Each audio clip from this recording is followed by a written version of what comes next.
சசிகலா சிறையிலிருந்து திரும்பி வந்தால் நல்லது என ஈரோட்டில் காங்கிரஸ் முன்னாள் தலைவர் EV.K. இளங்கோவன் தெரிவித்துள்ளார். காங்கிரஸ் முன்னாள் தலைவர் ராகுல் காந்தி ஈரோடு வருவதை முன்னிட்டு ஈரோட்டில் காங்கிரஸ் கட்சி நிர்வாகிகளுடன் காங்கிரஸ் தலைவர் அழகிரி, முன்னாள் தலைவர் EV.K. இளங்கோவன் ஆலோசனையில் ஈடுபட்டனர். அதனைத் தொடர்ந்து செய்தியாளர்களை சந்தித்த EV.K. இளங்கோவன், சசிகலா தப்பு செய்ததாக சிறை தண்டனை பெற்று தண்டனை காலம் முடிந்து முன்னாள் கைதியாக வெளியே வருகிறார், திரும்பி வந்தால் நல்லது என்றார். சசிகலா பத்தி தான் குற்றம் செஞ்சாரு, லஞ்சம் வாங்கினாரு, அளவுக்கு மீறி சொத்து சேர்த்தாரு, அதனால ஜெயிலுக்கு தண்டனை கொடுத்து ஜெயிலுக்கு போனாரு. தண்டனை முடிஞ்சு ஒரு கைதியா வெளியே வர்றாரு, முன்னாள் கைதியா வெளியே வர்றாரு, அவ்வளவுதான். நீங்க வந்துங்க, சிறையில் இருந்து யார் வந்தாலும் அவர்களை நாங்கள் வரவேற்கிறோம். ஏன்னா அதில் ஒன்றும் தப்பு இல்லை. அவங்க ஒரு சிறையில் போய் அதற்கான தண்டனையை பெற்றுக்கொண்டு வெளியே வருகிறார்கள்.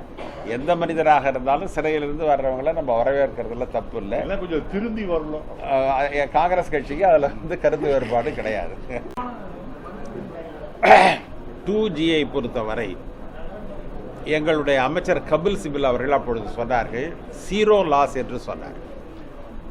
நீங்கள் அது பத்திரிகைகளில் தான் பெரிதாக எழுதப்பட்டதை ஒழிய இயல்பில் அது 0 லாஸ் என்பது தான் கபில் சிபில் அப்போது சொன்னது. இதுவரை எந்த புலனாய்வு அமைப்பும் எந்த நீதிமன்றமோ 2Gயில் இவ்வளவு தவறுகள் நடந்திருக்கின்றன என்று இதுவரை அவர்களால் நிரூபிக்க முடியவில்லை. இது புனையப்பட்ட ஒன்று. எனவே தான் நாங்கள் சொன்னோம், அந்த 2G விஷயம் என்பது தேர்தலுக்காக புனையப்பட்ட ஒன்று. சார், ஒரு நிமிஷம் சார். வணக்கம் சார்.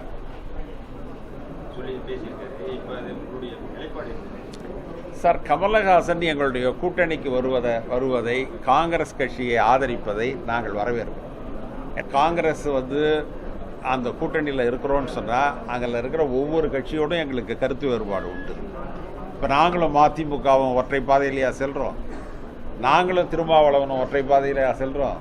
எங்களுக்கும் திராவிட முன்னேற்ற கழகத்துக்கு எதிராக ஏராளமான மாற்று கருத்துகள் உண்டு. மதிமுகவோட எங்களுக்கு மாற்று கருத்துகள் உண்டு.